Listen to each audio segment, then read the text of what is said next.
Have I stepped into a parallel fucking universe or something? That's cool. I don't want that.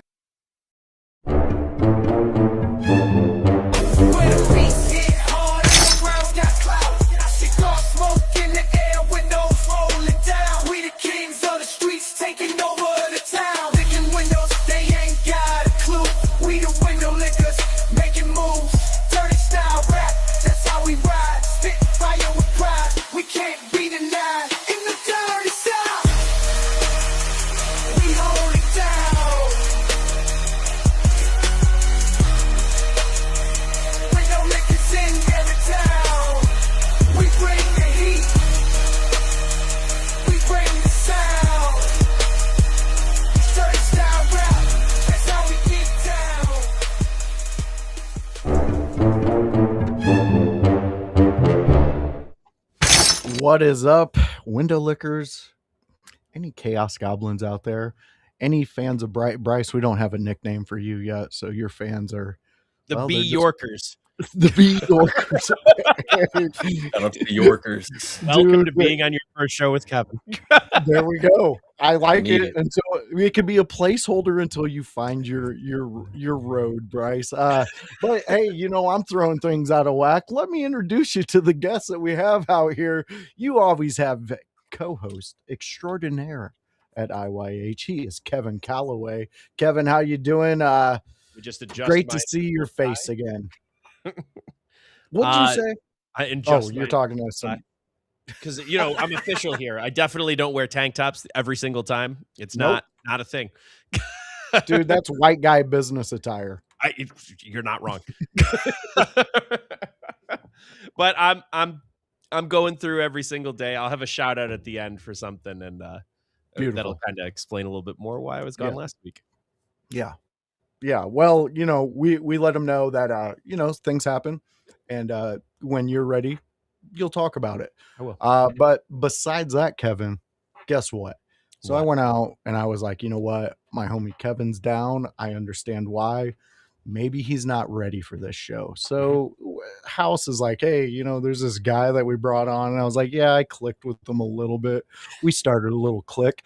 But, I said, you know what? Let me give Bryce a little shout out and see if we can bring him in on a Tuesday to discuss Monday Night Raw. So fans, here he is, our behind the scenes content creator, the guy who does all the fun memes you see and all the things behind the scenes. He is Bryce York. How goes it, my friend? Bryce, how you doing? Man, what an intro. I'm just a part of a team. I'm not, I'm just part of the face of, social media for the house. Plenty of people contributing every week. You guys contributing in the, doing the real heavy lifting. It is heavy. But I'm glad to, be a window licker this week and talk about Monday Night Raw. That's the energy we like. When anybody accepts the window licking moniker, it's like, it's a good day for me, because most people are like, man, I'm not going to accept that, bud. What does that mean? Yeah. I get a lot of that. And then when I tell them, it was a nickname my grandfather gave me just to poke. Nobody knows. Honestly, my stock response for everyone who ever asked that question is going to be it's provocative. It's provocative. Yeah. Nobody knows. It's provocative. They want to find out. Yes, it's the prince. It's the prince of podcasting. So we enjoy it. We like it. It's a fun time. But we are here to talk some fun things. But before we get into that, guys, we are done with Fallout. Fallout's done. It's come to an ending for this season. They're coming into a new season. Video games are coming out. They're saying Fallout 5 is going to be around the corner at some point in time. We're here for that, definitely. But on top of that, just before we get into Raw real quick, it kind of seems like it's put GTA 6 even further back. I love it here. Keep pushing it back. Fuck that game at this point. I'm so anti GTA 6. It's ridiculous now. This is getting ridiculous. I don't even care anymore. People are still going to buy those shark cards for GTA 5. Yeah. Why do they need a new game? They've already got the ultimate hustle. that is where me and a buddy at work were at with it. It was like, why would you even do this? I guess it's almost like one of those weird ass promo things that they would do back in the day, in which they would come up with an idea that they would never have any intention of actually doing, just to create buzz around something. I don't know, but I don't think this goddamn game is getting ever fucking done. I think it's just going to keep getting dangled so that people keep buying shit on GTA Online. I mean, that's a power move. It's a power move, and honestly, they might be pushing it back. This is pure speculation, but something else that coincided getting pushed back was the new launch of the console generations. So they might be trying to release it at the same time as those. And then they're just like, you know what? They got pushed back. We're just going to book back GTA. People are going to buy it anyway. Who cares? Copies will get pushed. Literally nobody's going to care. No. It's still going to be one of the most massively sold games. I'm going to yell from the rooftops about how overrated I'm sure it is at this point, with all the hype that's coming with it. Dude, it's got to be impossible to live up to expectations now. It is. That's the problem. Really, I think the worst part is, like, 95% of the people that will play the game will not care about the story. No. They just want to get on and start playing online again. Banging hookers and shooting people. They just want to get online again, so they can just stay on GTA 5. I just need my updated online, brother. Yeah, that's all we need.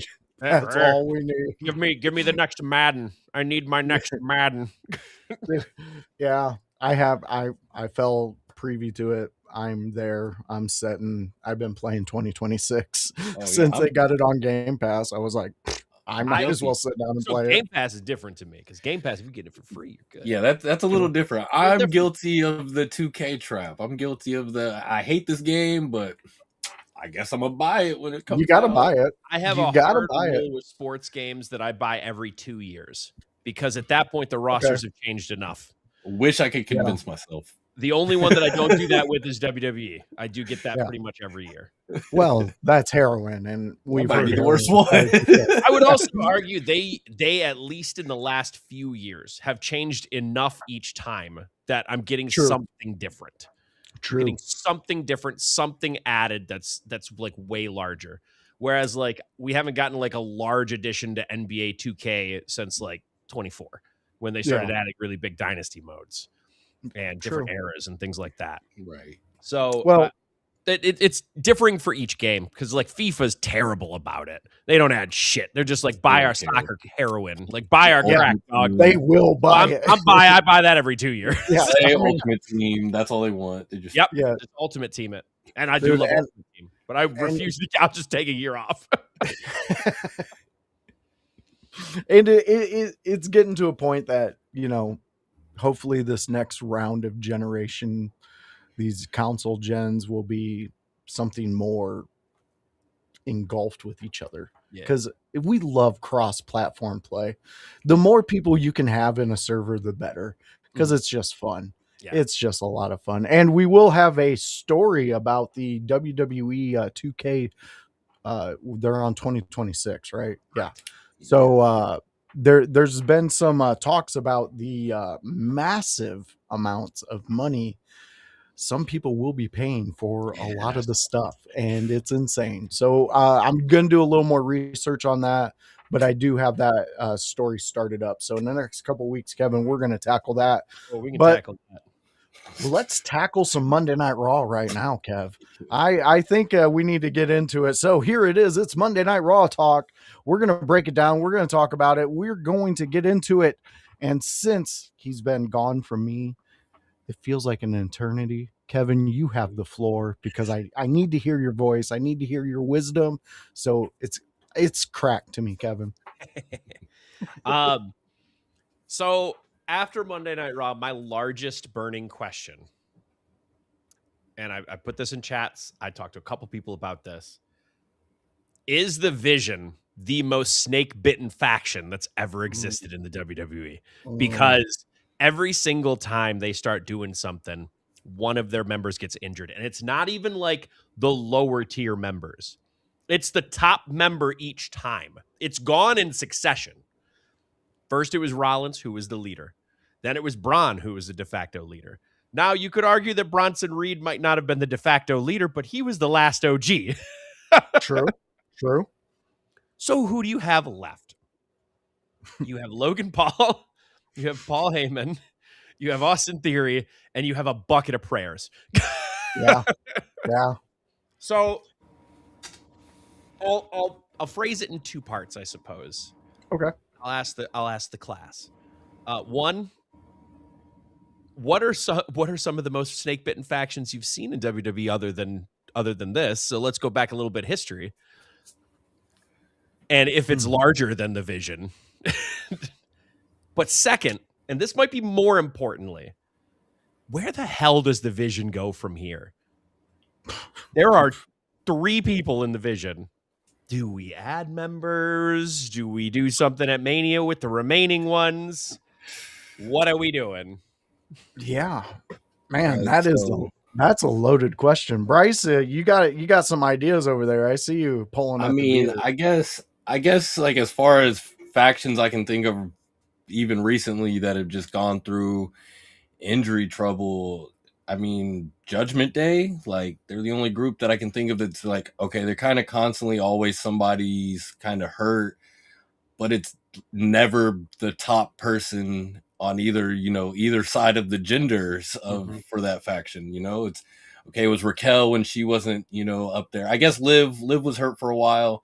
Even then, I would say Roxanne had come in at just the same time, and they kept the women's momentum and just went. Yeah, they just kind of kept on track. So they kind of never lost a step. JD was the only one really kind of, he got hurt. Dom got hurt, but he kind of got to keep the titles. They kind of got to keep momentum going and things like that until things needed to go. So they're the only group I can think of getting hurt. But like you said, the Vision, they're just toppling down legitimately from the top. And then with what's left, it just depends on what is the story of the group that's left. Because is Rollins the guy in the hood? Is Austin Theory his mole? Because that's like the speculation and things like that. So like, if that's what it is, do we just kind of hurry up? They kind of punk Logan Paul and then we get on with it? Or like you said, what is next for this group? Yeah. Well, that's the question. What is next? Because you did bring up Judgment Day, but like Kevin said, there was somebody there to step up and keep the Judgment Day afloat. Honestly, we haven't had enough time for Logan to get a story in there to kind of enhance the Vision. We haven't had enough time for any of them, really.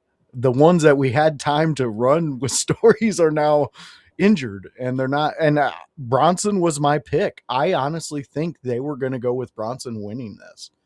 I mean, what sense does it make to have Jey Uso win it? Like at this moment in his career, to me, like you could have done something different, and it could have been something either on the Monday night following with his brother or something. I don't know, but like to me, they seem very like you better bubble wrap these guys and ship them in those boxes like flies. Yeah, and you're right. And Kevin, the only I can't think of a faction that has been this injury riddled. I can think of a family, the Hearts, but I don't see any. Von Erichs, I think, was more snake bit technically. Okay, but that's completely outside of a wrestling ring. Yes, exactly. So, I mean, in some sense, like, what the hell is wrong with what is the problem that the Vision has in which they get all these bad luck streaks? Because we don't even have, like, they haven't even talked about Seth Rollins since he's been gone. I think Paul Heyman is the only one who's talked about Rollins because of the masked man and him yelling that it's Seth Rollins, just call Seth Rollins. But that's the only mention that it's really been. But at this point, like, weird. The fuck are we going to do with the masked man?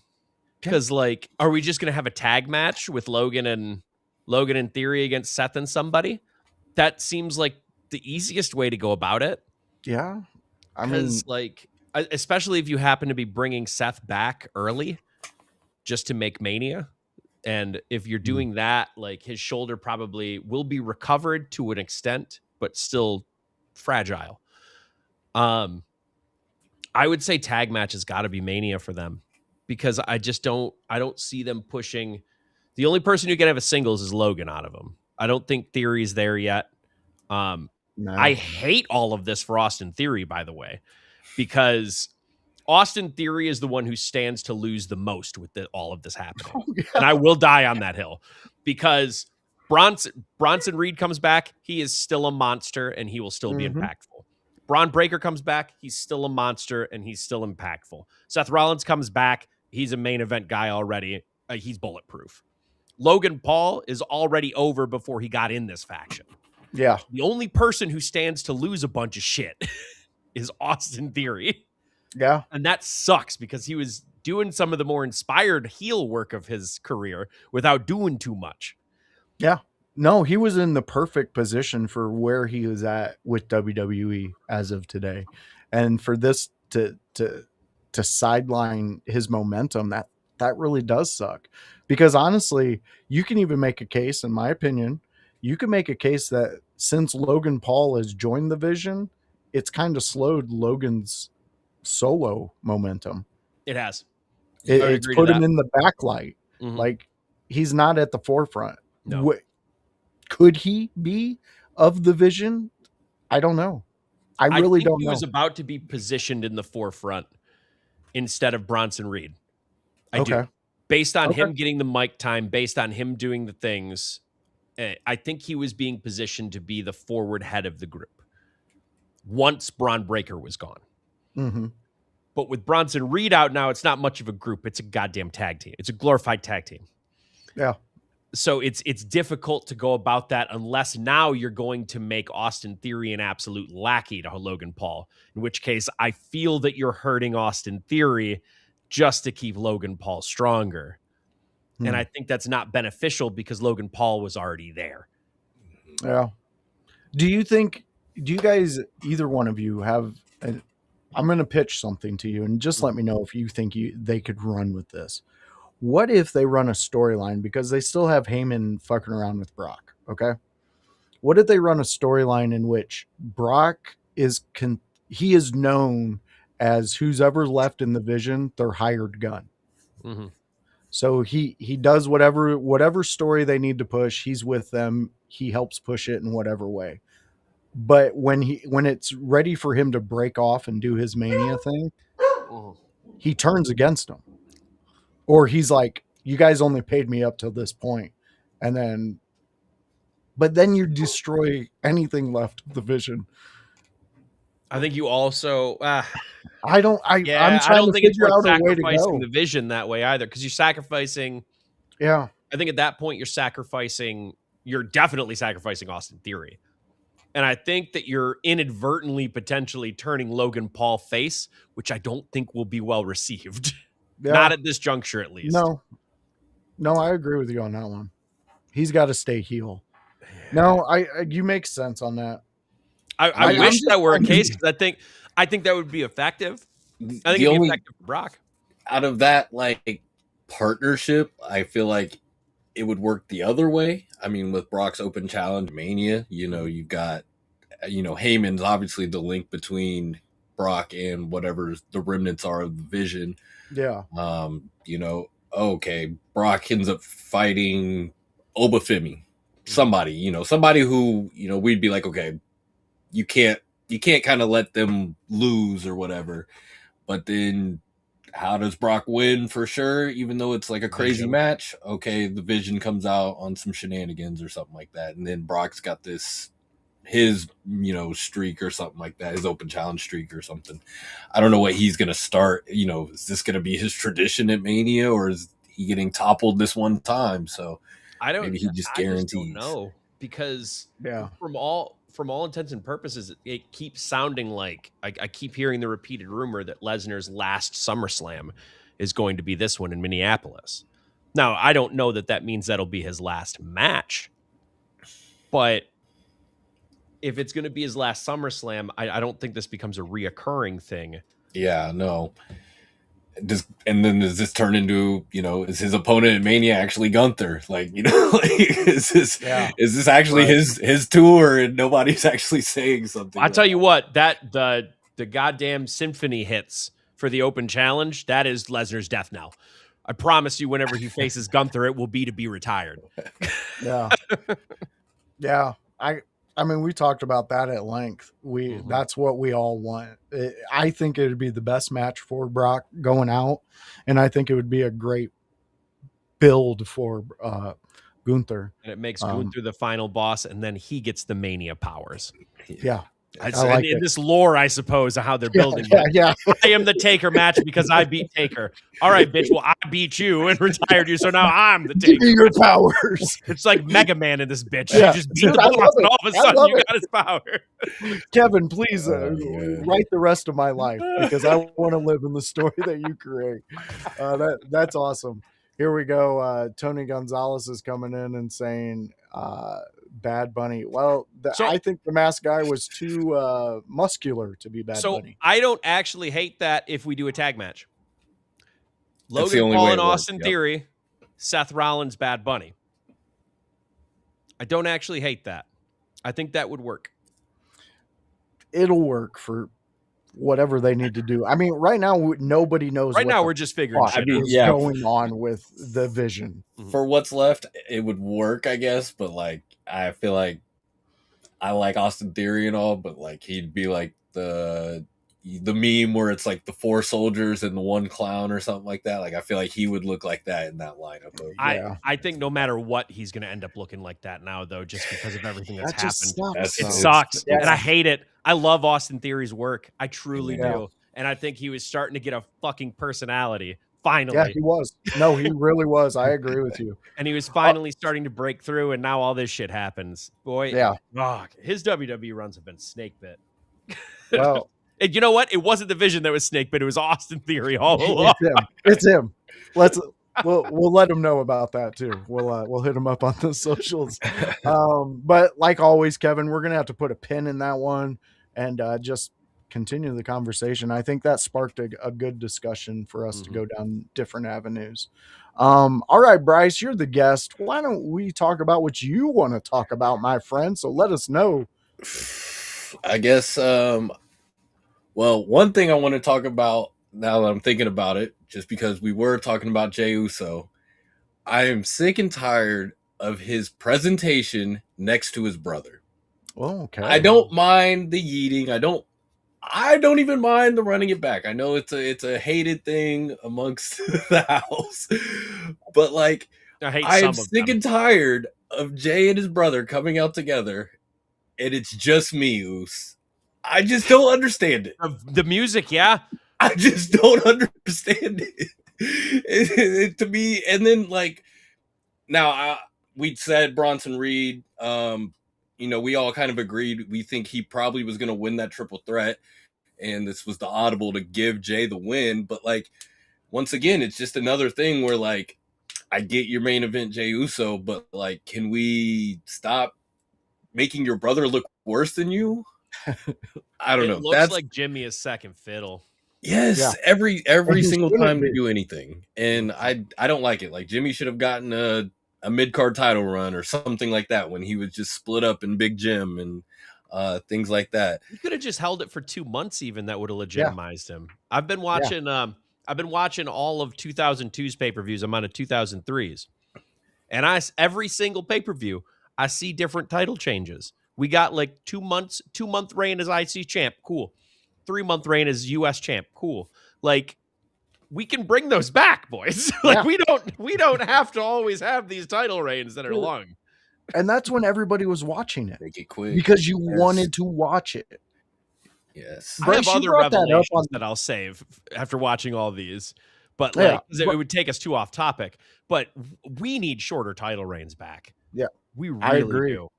And Bryce, didn't you say that on the Sunday house party you were at? You were a part of that. The shorter title runs can work way better than these longer ones. Sometimes like Gunther, I love him to death, I guess, but they made me hate him in a way. Like sometimes when somebody just gets the belt and they hold it forever, and it doesn't seem like, we look at every match, and like every match in a Cody reign, we're like, oh, that's a cool opponent, but like we know what it's gonna be in the end. It's gonna be a couple Cody cutters, or it's gonna be crossroads, and then we're out of here. So like there's never any surprise, but when you kind of get these quick reigns every once in a while, things just feel a little more surprising. I feel like I can just you watch UFC, you watch any other sport, like teams can be dominant, but like people lose any given night. So sometimes that's where I just hate the predictability. Obviously, we have stories we're trying to tell, and maybe we're building to a certain thing at WrestleMania, but like you can still get there, even though you might lose the title along the way or something. There's ways to get it back. We've always, in the past, you had rematch clauses that people would enact, the next they night. just win it right back. Like it's not that difficult. So like, back in the day, in my head, it'd be like, hey, Finn Balor could win this coming weekend, and then what would they do on Monday? CM Punk would just challenge back, and he'd just get it back somehow. Like I don't know, like it can be a little bit more unpredictable. It gives a lot more people prestige. Like that's what I like about it. I think the biggest thing it gives is, I think you mentioned it, is the unpredictability. Because if you have long title reigns and that is the standard, then you start losing any thought that anyone could win unless they have a story. Yeah. And I think that's a problem, because if you do it that way, then you're telegraphing every single title change. And I think where they haven't done that is the tag divisions. Tag divisions that could lose it to somebody and it's just like out of nowhere. But the problem is that division actually has no stories. Yes. So we need somewhere in between where there are stories overarching for things, but we have an unpredictability factor where, yes, any given night. I remember back in, I think it was 2001, maybe the tail end of 2000, the Dudleys had the tag titles. And on a random Raw, Taker and Rock got put together even though they hated each other. And they beat the Dudleys for the tag titles. And it's like, what the fuck just happened? Yeah. And then what happened like 2 weeks later? Dudley's 3D'd Rock's ass, pinned him. 1, 2, 3. That helped The Rock and Undertaker further their story, but it also gave credibility to the Dudleys because they pinned a main eventer as a tag team. Yeah. These are things we can do. And I feel that they don't intermingle their divisions enough in the end. And it makes people feel second rate. And when you make people feel second rate, they can't win things. And then when they do win things, yes, the shock factor is there. And you have the initial pop of, oh my God, it actually happened. And then you don't believe them as champion. Yeah. Yeah. That's like pulling your own ripcord when you don't need to. Yeah. I liked what you were saying, Bryce, because when you said the where it gives prestige to others, that's what I loved about it, because there's so many of my favorite wrestlers are from like WCW because of the rapid title changes, because they gave them a chance one night. A lot of my, early WWF fandom starts from that. I mean, like X-Pac was cool in DX, but what about that reign that he had as 1, 2, 3 Kid? What about that reign he had when he was the sole left survivor of DX in a way, and he was out there battling, and then all of a sudden you're seeing him at WCW and like he's showing up as somebody else, and I miss that type of shock value when it comes to wrestling. Wrestling was a way to, you'd be watching one night and then all of a sudden, boom, someone hits a big move that, like the Jeff Hardy Undertaker ladder match on a Monday Night Raw. Tell me that wasn't an epic match. Yeah. And they told such a beautiful story that elevated Jeff Hardy and the solo run that they were giving him. Like it made you believe that Jeff Hardy, if you do not kill him in the ring, he is not going to stop. And Undertaker, you believe that, like, he had to give the kid credit at the end, and it was well deserved and it looked real. Like, we are missing that in a lot And that was at a random Monday night. We don't need 30 minutes out of pay-per-view to do it. No. Thank you, Kevin. Thank you. And- yeah, exactly. And like, just to add to like the whole prestige thing, it's just like you get a guy who gets constant title shots, and maybe it's a guy you really like, but you see him have 20 title shots in a year and he literally loses every single one. And maybe they're all dirty because they want to protect him, but like at the end of the day, like you know what I mean? Like he's still lost. He still didn't get that title.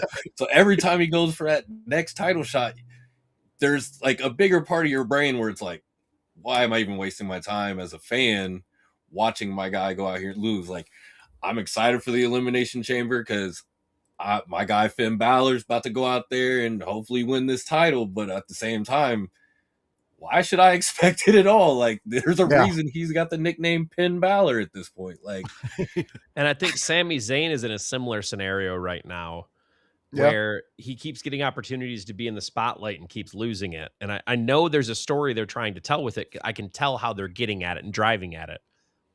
But unless it happens soon, like by the time we get it, he's gonna. By the time we're getting there, people are losing too much faith. It's like it was special 6 months ago. Could have given it to us for a month, and we would have been cool. He could have beat Cody. And then, like, Drew screwed Sammy over, and then a tiny feud, and then Drew could have taken the title. Then you could have had Sammy get it back, and that would have been special, too. Look, I told the story. Saudi, get it over with, get him out of here, and then lose it the next night. I don't know. And fans, it's not like we're sitting and trying to be the Monday night quarterback. We're not trying to figure it out, saying they did everything wrong. But there are a lot of different things that they could have gone through. I mean, I go back in my brain, and I remember one of my fondest memories of wrestling is when Benoit won the title, and me and my cousins, the reaction we had inside our house, just screaming at each other, hitting, like it was unbelievable that one of our favorite wrestlers who was not big just got the big one. He just got it on the stage that McMahon loves. I love a big guy. Get him in there. Give him a title. So I love where we're at with it. I really kind of hope we get more of a hot potato with these titles. I mean, whatever title you want to do, you're going to draw some type of attention to by doing that hot potatoing, because it just creates so much cool shit. I mean, fuck, Dean Malenko wouldn't be as cool as Dean Malenko was if he wouldn't have won the title every once in a while. And it wasn't a world title. It was the United States title. It was the heavyweight title. Yeah, like European. Yes, I mean that's what confuses me a lot. Is like, I guess I understand. Hey, you don't want to give such and such the big one. That's fine. But like, is that not the point of your mid card titles, to give people these chances? Like, I guess like and tag titles would too. And for me, like the intermixing of what felt like divisions, and then what really propelled a guy like Rock Hurricane, that was in the middle of a whole nother feud, but like it made Hurricane huge to the regular people because they got to see him interact with The Rock week to week. Like, all you have to do is just, give people these chances, these time to shine. Like, what if Otis had a random title shot against CM Punk or something like that, and they got to interact for, a month? Like, I'm sure they would have hilarious interactions, all while, Roman is off to the side scoffing at things going on or something. Like, just have things going on just to make them all interact in the background. Yeah, because that was the build to WrestleMania 19 when Hurricane was with Rock for a little bit. I remember because Stone Cold screwed Rock out of one of those matches, and that made Hurricane, because Hurricane got a flash pin on Rock. He beat The Rock because of something else going on. This is not something that you can't do. You could have Roman Reigns come out on a random Raw where Punk is facing somebody. Punk faces them in a non-title match. They beat Punk in the non-title match. Now there's a title match next week. Oh, shit. Are we actually going to have our Mania main event? Then they get to go, 10, 15. I don't want to have a 25-minute classic with who you're trying to build, because you're trying to build them up. If you make it a 25-minute classic, then why the fuck do I want to see Punk get beat down by Roman Reigns? Because we're killing that match. But you could have a hot 10, 12-minute match for a main event. Very true. Very true. With Punk putting the title on the line. couple of things here or there for the other person, but Punk ultimately is the dominant person. And you got something because you've moved up a guy with the wins, but you've also given Punk and Roman something to chew on going forward. Yeah. There's ways Dude, to do this. I love the way they used to build up The Rock and Austin and their storylines, even when they were throwing Triple H and Mick Foley together. Those were ways to tell stories. And then there were so many different little smaller stories that stemmed off. We were entertained. It was the golden era of wrestling. It's when we were able to just enjoy. I mean, I still love the Stone Cold Booker T supermarket match. Oh, one of the best. That shit was so fantastic. That was so good. I think Stone Cold just in general probably has the most legendary, just like out of the ring like scenes, like, you know, he attacked McMahon in the hospital. Like, let me just fight you anywhere. Let me throw the title, him and The Rock fighting for the title off the bridge and stuff like that. Yeah, the Smoking Skull title. Singing Steve Austin with tiny hat cowboy hat Kurt Angle. I fucking love it, dude. Yeah, dude, those are the fans. If you're a younger one and you don't know who we're talking about, you need to go back in time and watch some Stone Cold Steve Austin. You'll be flipping your parents off early the next morning. I've been watching through it in 2002 and it's been great. He left halfway through and it was still amazing. Yeah, it still hit that. Yeah, I do the same thing you're doing right now. There's not, unless it's like it's happening right now, PLE, I'm probably watching something from back in the 2000s. All right, Bryce, was there anything else you wanted to hit for Monday Night Raw since you're a special guest? I guess just I know because we kind of got I fed into the chaos. I know this, you guys are the chaos. What we do here. That's gimmick infringement. I fed into it. That's on me. I got completely off. I guess the only thing I had a problem with Monday Night Raw, I guess, is just that we're going to Elimination Chamber, and I felt like CM Punk just kind of came out and gave me a whole lot of nothing, and I wanted some more Finn Balor. I needed some more something before we got, you know, to the weekend. Are we going to tease the potential demon? Are we going to, what do we got going on? I just want more because as a Finn Balor guy, if we're not going to win, give me a little bit more, obviously, heading into the match. So that was my gripe for Monday Night Raw. And I think a big thing too, and I know they're trying to sell the WrestleMania main event. It's probably because of other things happening, which I won't get into because it's a whole other discussion. They did more to sell Roman Reigns and Punk than they did Balor and Punk. Yeah. Even in Punk's promo on Raw. Yeah. It felt like we just brushed past the weekend. And he was trying to say, like, hey, I'm not trying to brush past Balor, but it's almost like in the back he got a directive. Hey, you got to sell you and Roman, brother. Hey, we got to sell you and Roman, brother. And I was kind of like, sorry to interrupt, but at that point in time, like, I'm just kind of waiting for the run out, like, play my music. That's what it should have been. But I don't know, as far as with the AJ stuff at the end, which we'll get to. Yeah, he literally mentioned in the promo of like, hey, like, I don't want to take all the time from AJ because he's going to come out here. Maybe his time got cut. First match, I gotta tell you, the first match went through 2 commercial breaks, and it was like 30 minutes long. And they probably had to call an audible to do it. Yeah. That tends to mean, hey, we got to get the fuck out of here, but we got to do something.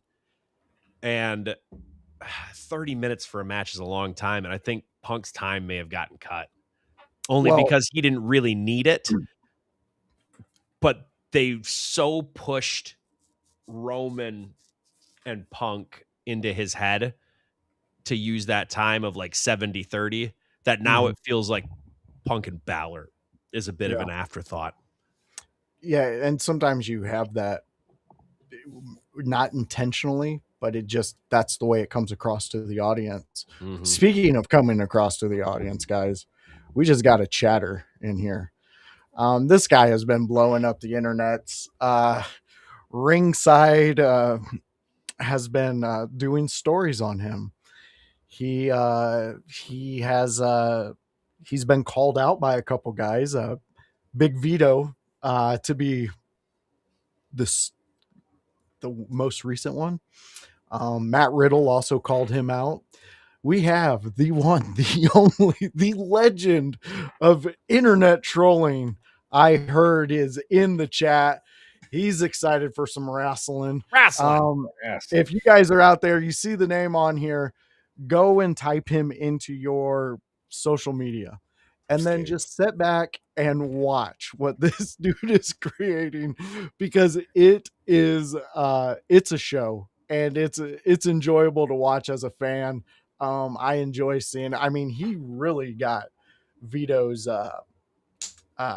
pussy all chapped. Vito His got goose to the gander. oh man, dude, Vito is out here. He is like dropping names on who he's been in the ring with to go after this guy. So it's getting a little personal for Vito. Wrestlers. Yeah, So I guess I'm not a wrestler anymore. I'm retired. Oh, Kevin, I cannot wait for you two to interact. This is going to be a moment. I'll save thoughts. Yes, I heard is out there. Go check him out. He's doing fantastic stuff. I absolutely enjoy all his content. And I heard, let us know what your thoughts on Brock dodging you this WrestleMania. I mean, he's still yet to announce you. I know you've challenged him. It's for his ponytail, but he's still dodging you, my friend. Ooh, a ponytail match, of course. The most legendary of matches. Godwin tried him too. So, and he's got a lot of indie guys who I've seen some of the messages he gets. Wow. He's on levels where they're saying, I hope you do harmful things to yourself. Oh, Yeah, he's getting some heat. So we know in the wrestling world, you're getting heat. People can do business with you then. So good luck to you out there. And don't go to any conventions, because that's where wrestlers, they tend to all gather. Large population of wrestlers at a convention. Come to Squared Circle Expo in Indianapolis. Right? I pitched the idea to him. Dude, I pitched it. I said, you can sit at our table. You can be a part of us. We will keep you as protected as possible. Oh, I don't do security. I'm not a future world champion. Well, he's a badass construction worker, so you'll be fine. He can handle his own. Trust me. He's got videos that'll let you know. I'm not taking lumps, brother. Yeah. I fucking love it. This show's getting off the rails. So fans, let's bring it back, and we got to talk about an end to an era, guys. We gotta take a moment and talk about somebody who I know, Kevin, me and you have had many conversations about AJ, different matches, all these things. Bryce, you're newer to the group, but I'm pretty sure AJ Styles is up there with you too. I like how he did it. I like how he stopped and did it at home. Like he said, he put his stuff down. He's officially done. And we got a nice moment, because even at the beginning of the show, Kevin, we were talking about the AJ night. And I was like, so does this mean we're getting an AJ moment? And, you said maybe, and then, it was pretty evident that we were going to get it the more we went on into the show. But I just want to kind of ask you guys anything you want to talk about AJ, but specifically make sure to hit the moment from last night. He's first round right out the gate, Hall of Famer. I mean, in my eyes of this generation's wrestlers and what we have in the roster today, no one's more deserving than that honor. And the fact that the Undertaker came out and let him know, you could tell AJ had no clue about that was going to happen. Like, you seen the little kid in his eyes, you know what I mean? And as a fan of his, and as somebody who's been just like wanting him to be in the WWE since the first moment I seen him, this was kind of bittersweet, but understandable. I don't think he's going to be away forever. I think he's going to come back in some type of capacity, whether it be a general manager type situation or even just backstage producing. That would be fantastic. I think too. he'd be a great producer and Oh, agent. you know he would. Oh, you know he would. So go ahead, Bryce. Since you're the guest, we'll kick it off with you. Any AJ memories, and what'd you think of last night's send off? Shoot. Okay. So for me, I had like a departure from wrestling kind of mid 2000s and then got back into it 2010s. And so AJ was, he was New Japan around that time. Yep.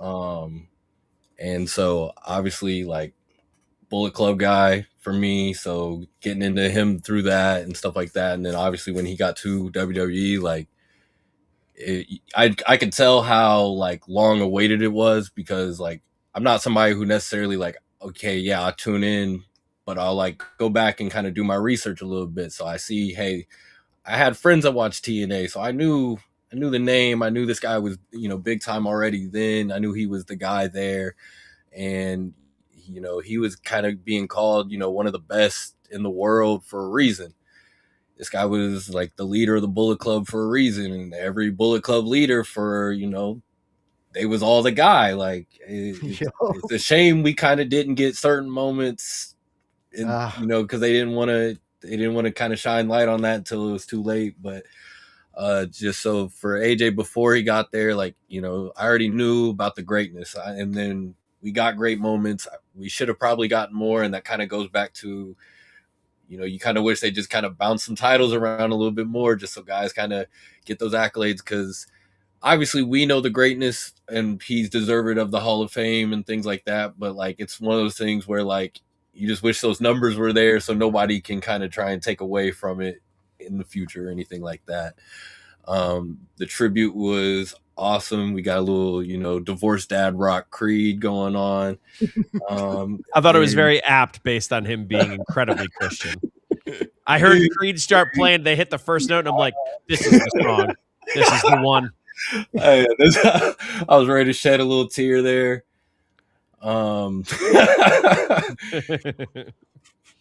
And then, yeah, I mean, Undertaker came out, and it was one of those moments where obviously like AJ picked his gloves up in Saudi, and I was like, okay, like, thank God, because please don't retire in Saudi. Not, no offense to anyone in Saudi, but like, he should retire near home. He should retire somewhere where he made a big mark. Having obviously, his last match in Saudi was ultimately fine, because you can see it worldwide. Exactly. Correct. But with being the last ever appearance, I think you're right. Had to be, especially in Georgia, to get that true embrace from his fans, and not saying those aren't his fans, but like, this is where his family is. This is where he grew up and things like that. And then it was obviously kind of cool to see he put the stuff back down, because, he could have easily just, I don't know, walked off at the end of the night, like with his stuff on. He's like, I'm gonna go in a Styles Clash at TNA, hit stacks with a Styles Clash. I don't care. But it was an awesome tribute. He got the Hall of Fame. I think there was a moment where you were talking about he was surprised by the Undertaker giving him that announcement, and you could tell because he kind of said to the Undertaker a couple things, kind of picked up on mic. I couldn't really tell, but he was like, I didn't know what you were doing. Like, yeah, he probably thought he was really challenging him to a match. And there was like a split second, like there was a couple moments honestly in the night, like I didn't know what we were leading to. Yeah. Is Dragon Lee gonna fight for AJ's career back? Like, I didn't know what the night was truly leading to, but we got a beautiful, send off. The Creed was beautiful. It was just a beautiful moment. Everybody coming out. Undertaker, his family got in the ring. It was just wonderful. I know they had an extended send off. They probably posted on YouTube, but I couldn't dream it up better, honestly. Yeah, I agree with that. That's a good one. All right, Kevin, I know you got thoughts. We had House jump in real quick. He said, I watched AJ's retirement this morning, had to sit in my car for a minute and gain myself again before getting in the gym. Yeah. It's so weird. Like we watch this weekly. Okay. We watch guys and women get in there and just put on the show and do these fights and have these moments. And then when they touch us in our hearts and we gain this like love for them, the moment they go away, it sends me back to that child, man. And I'm just like, I ain't crying, man. You crying. It's not me. It's like we're losing a part of our life to an extent. Yeah. We're losing a friend almost because we're not seeing them week to week. We're not getting entertained by them because it's not the same as like a TV sitcom. It's not the same as, you know, watching people who are actors go about playing a character. Like, yes, you might be sad during instances of the show, but you're not really sad for the actor in the show. You're sad for the character. But the difference between wrestling and those things is that the wrestler and the person almost commingle. They're similar. Now, I'm not saying like Gunther's an asshole in real life or anything like that. That's not what I mean. But like there's probably aspects of Gunther that are very real there. Or at minimum, in this day and age, we tend to hear more about their backstage life. We tended to hear more about like family-wise. And I think it was very apt and very important for AJ to have this last moment in Georgia because his family was there ringside. Yep. And he's always been a self-professed family man. He's said it every single time. The biggest things I know about AJ is that he's a family man and that he's a Christian because he talks about them a lot in interviews and things like that. And that's awesome because then he's sitting there with his family and like the first person he shouted out was his wife for holding it down. That's so cool. And that's cool to me because a lot of wrestlers and a lot of people in general don't have that level of support system. Yeah. They just don't have someone who can hold it down and push you to get to that next step and that next dream. And I feel AJ is very lucky. And many of us in that aspect, especially in the household, are very lucky in that aspect because we have those people in our lives that will push us. We have those partners. Sure. And I think that moment hit me the most. Is seeing all of that happen and just believing in him and pushing him towards that dream and to go further and to push higher. And she's like, no, I'm going to handle it. Like, you don't worry about it. Like, there will be a time when he comes home and does it. And now is that time. Yeah, dude, that beautifully said, Kevin. Yeah, AJ, he's one of those different icons. He's one that the way he tells a story, even back in TNA, the way he's able to deliver messages through wrestling and things like that. Like that, I forget the move, what the actual name of it, but that move that the first time I seen him do it, where he does the springboard, catches a guy and then drops him. What did he call that? It's a springboard reverse DDT, right? I don't know. DDT. Yeah. First time he called it something else, but it's a springboard reverse DDT. Watching him hit that, I never seen that move before. I never seen anybody do something like that. B, to do it in a 6-sided ring, and C, to be able to hit it clean, like it blew my mind on so many levels. And then I go back to thinking about the feud he had with Abyss and all of those moments, and like the Joe and Daniels match. Like, oh my God, man! Like AJ Styles he's got a fingerprint on a lot of what we love today about wrestling because of what he was able to do throughout his career. And again, I hope we see him in a producer or an agent type capacity because I don't want wrestling to be without AJ.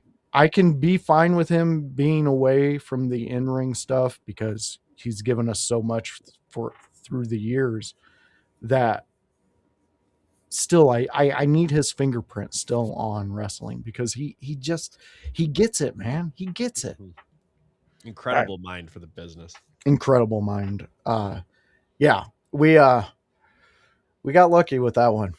We got him in the WWE, even though it was for only like 10 years. We got him. 10 years is a long time for a career in the WWE, though. We say only, but like That's a long time. It is. And I think he needed the runs outside of the WWE to legitimize him. True. And to the point I'll where agree with you he there. became so undeniable that WWE had to get him. Yeah. And because they had to get him, they had to do something with him. And because they had to do something with him, they had to put him in the main events quickly. They had to put him with John Cena. They had to put him with all of these people. They had to give him a title. Because if he would have came up through the system, I'm not saying he couldn't have gotten there, but I don't know if he would have without getting cut a few times. Well, and injuries and things like that. I mean, Mhm. these last couple of years with AJ has been, his body's gone through some shit, man. Like it's just the nature of the game. And, you know, absolutely love AJ. Any last words you guys got about AJ Styles before we kick it over to Kevin? Simply phenomenal. Simply phenomenal. Enjoy being a family man, brother. Yeah. You're freaking awesome. AJ. Yeah. Yeah. You're freaking Don't- awesome. Hey, Love it, you're bro. almost going to disappoint me if you come out of retirement at this point, because I feel like you just You know deserve to be a family man. Yeah. Don't listen to these internet motherfuckers and go Yeah. somewhere and do some kind of. If your son start wrestling, awesome. Pick the gloves back up, but like, don't. Yeah. but Yeah. like, don't. Just be AJ. That's all we need. Be AJ. Oh, Just you know what? Go be Alan. Go be Alan for a while. Yeah. I like that, Kevin. We got House chiming in right before we go into Kevin. Growing up from an era where wrestling didn't know when it was the time to retire, that we saw them become a shell of their former self. Very true. Now seeing these wrestlers retire on their own terms and still looking amazing, times are different. I can't remember the last time I saw so many wrestlers retirements like this. I agree. I agree. And like to tie it not only to wrestling, but like in basketball, like you got guys like LeBron and things like that, that these guys are top of the game. AJ Styles, top of the game. John Cena, you know, he's top of the game. He could still go out there and put on a banger every time, like where you're like, this is this guy's last match. Like this guy's retiring. Like you're about to retire. You're about to retire in a month. Like what are we doing? Like you could keep that title. Yeah, you could go ahead.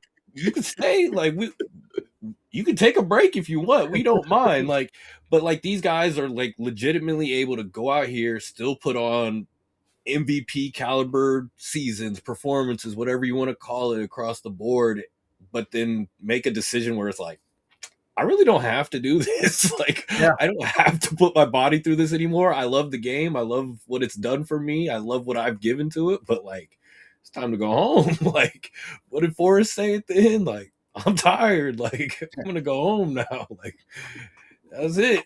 Like, these guys are making less the decision. drug habits to fuel in this day and age. But like, that's true too. but like before, like just across the board, like people just try to go until, like you said, like till the body kind of just quits on you, till you don't have a choice. Until you're shitting your pants at a bar. Talking about the old time. Like retirement is you got fired because you are not good anymore. Because you couldn't do it anymore. Yeah. Man, that's crazy. All right, fans.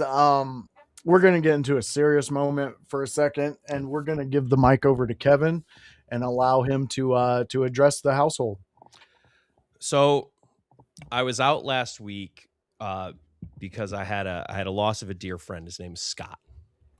And I love Scott so much. I actually ended up, I met him in college, and I went to Western Michigan University. I met him in college, and we met over wrestling. I was literally in the lobby of the dorm room watching Hell in a Cell, I believe 2009, maybe 2008. I don't remember the exact time because it's been so long. I think it was 9 though. I was watching it huddled around a computer because you could still buy pay-per-views on the internet at that point. And I didn't have any cable. So we were sitting there. It was me, my buddy Holt, my buddy Zach, curled around a laptop. And he's coming down on his phone to check Twitter about the results of Hell in a Cell 2009. He hears it on the computer over there and he goes, "Hey, can I join you guys?" Absolutely. Let's talk some wrestling. And it just happened from there. And to lose him this week in the way that happened, I just want to talk to the household real quick. If you're ever feeling mentally down, if you're ever feeling mentally not there, talk to somebody, especially, and this is true for women too, but I want to speak specifically to men because I feel in society we have really, really been forgotten about sometimes, and we haven't been talked to, in that we're forced in some ways to be that strong, that pillar, that societal thing where our worth is measured by being strong. Don't be afraid to be weaker, and don't be afraid to talk to somebody. I don't even think that's weakness really, but don't be afraid to feel those moments of weakness, because if you don't address them and you don't have those moments where you can feel safe, even feeling weaker, even if you aren't weaker, it's going to lead to something poor, and it's going to lead to poor judgment, and it's going to lead to things that hurt a lot of people around you. And just, household, I love you all, and reach out to people and know that you are loved in this life. And if you need help, call a center. If you need help mentally, call a loved one. If you need help mentally, find a therapist. Do what you need to do to feel better. Because realistically, this world is hard. This world, if you go on the internet tonight, you will see 10 to 20 videos in a 10-second span about how the world is falling apart.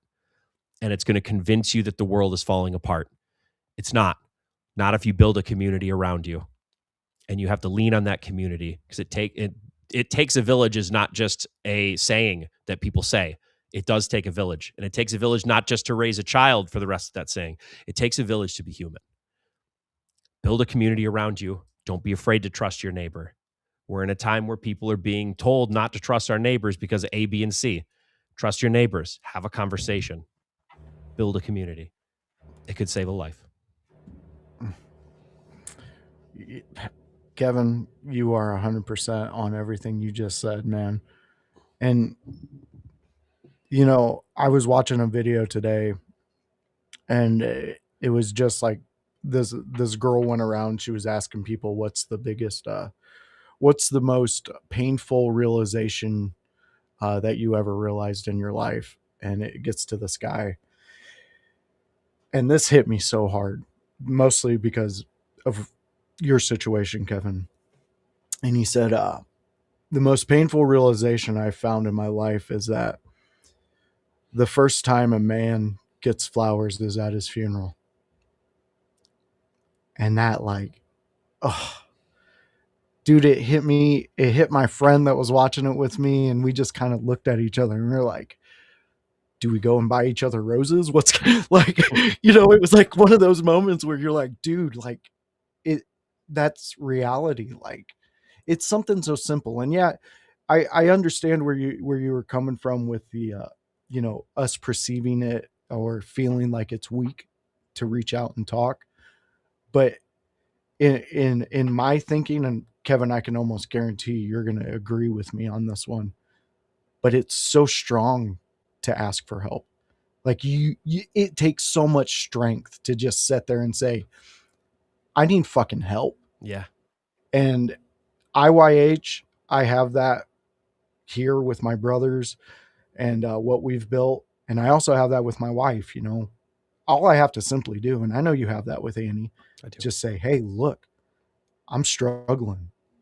And I guarantee that woman upstairs, she'll pick up whatever extra she can just to make sure I don't feel that pressure. And vice versa, I'm sure. Oh, yeah.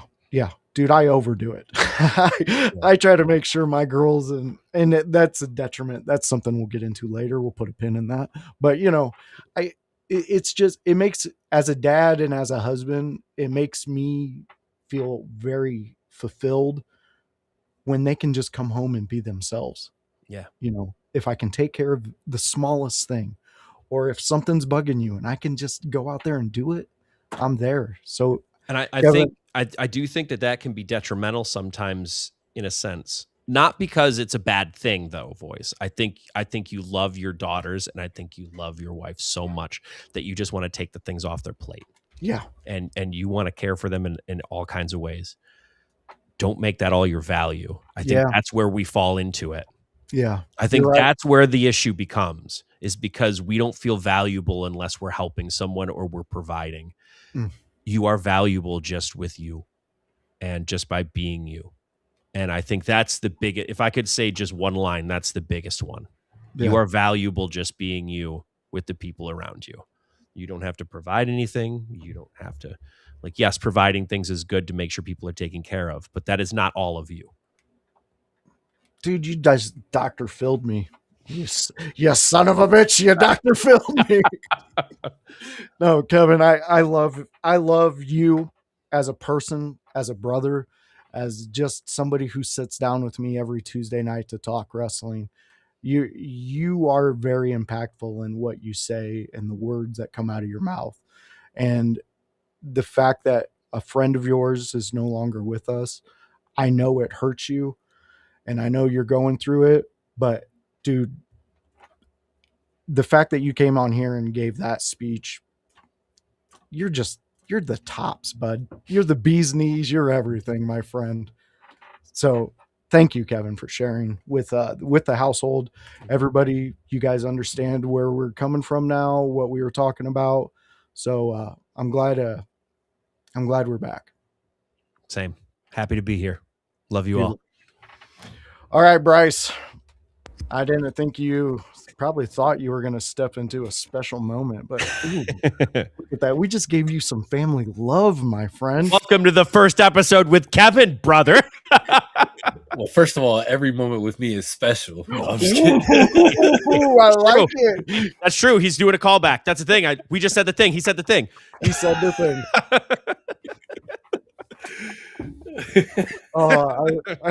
We got such a great group of people who contribute to this show. I fucking love it. All right, Bryce, you got any special projects going on? Anything you want people to check out? I just want people to check out In Your House, that's all I got, check out the pod, check out these guys every single day of the week. Check me and the team on Facebook, posting memes, catching you up on the latest episode of Raw, SmackDown, NXT, whatever meme is popping up. I don't even have anything else to plug other than, these wonderful guys here. Check them out, follow them, listen to every single podcast they're doing because they're going to keep you up with everything going on. They got great content. They know exactly what they're talking about, and we're all hilarious. Right? Like, I'm really not like the type of person to brag, but I think every single person in the household is hilarious. So I think people should want to tune in to, listen to some wrestling. So I'm just plugging myself and plugging these guys. That's all I got. Beautiful, Bryce. You did great work, man. You're a part of this team, man. So what we do, you do, and what you do, we do. Oh yeah. And we do the do-dos. I'm just trying to be in these people's house. Please do not call the cops. This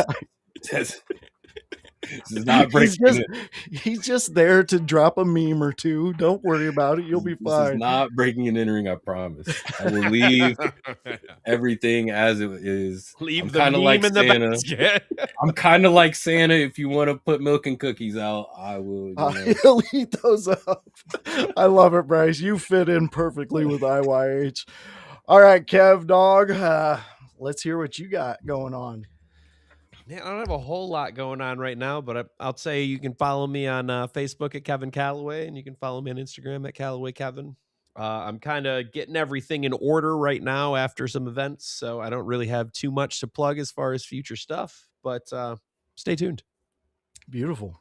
All right, so fans, you're going to be able to catch Kevin out at the Squared Circle Expo. So come out March, come hang out with Kevin, come talk to him. We'll be there. We're friendly. We don't bite. We're contracted by law not to bite people anymore. So that's we won't be doing that. We got to cease and desist. We got to cease and desist on the biting. All right, fans. So if you enjoyed what we did here, guess what? Tomorrow night, we go a little deeper into some of the wrestling that's a little more violent, a little more fiery, a little more barbed wire. Yeah, that's the ECW watch along. That's me and House. And we watch ECW.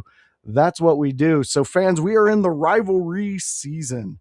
And you know what? I always tell you guys on Wednesday. I'm not going to fucking tell you until Wednesday morning. Guess what? If you're tuned into this show, you're going to get the first drop of it tomorrow. We are getting into Taz and Sabu, but not just Taz and Sabu. We are specifically focusing on the FTW title. And on top of that, you're going to get a drop in the show from when we talked to Sabu live. And he told us that, well, you're going to have to tune in. But he talks about the FTW title, and it's a great conversation. It's actually in the show opening of the new IYH channel. It's where he makes me laugh and I make him laugh. It's a very special moment between me and Sabu, but that is tomorrow night at 6 p.m. ECW watch along. Thursday night, it is the AEW Dynamite. Yeah, it's where me, OG Tony, and House sit down and talk AEW Dynamite. We recap it. We go through it. We let you know what we like, what we would have changed up a little bit, and fuck John Moxley. So anything that you want to do, you can come in and talk to us. It's AEW Dynamite. Yeah, and that's me and House and OG Tony. That is 6 p.m. on a Thursday. It's a fun time. Come join us. Lastly, we do a Sunday house party. It's on a Sunday. It's in the name. So come and be a part of it. You don't even need a ticket. You don't need a name on a piece of paper. You can just come in and be a part of the house party. It's been a fun time. We had House's brother on last week, and it was fantastic. Let me tell you, that dude, oh man, I bet when that dude talks, mountains just start moving and just being like, hey, is he coming this way? Because that dude's got a voice that carries. I loved it. AJ1 was amazing. It was a fun time. I loved that episode. Go check it out. But that starts at usually 1 p.m. on a Sunday afternoon. So come join us. Come have some fun. It's a great time, and it's in your house. In Your House is going to be at the Expo. Be there in March. It's going to be fun. Squared Circle Expo is going to be fun. You're going to get so much content from us. We got an Airbnb already. We're ready to rock and roll. Everybody's paying up. Everybody's ready. It's going to be content, and it's going to be wrestling. So fans, for me, for the Chaos Goblin, and for Bryce over there, we will catch you on the next one. And thank you for choosing In Your House.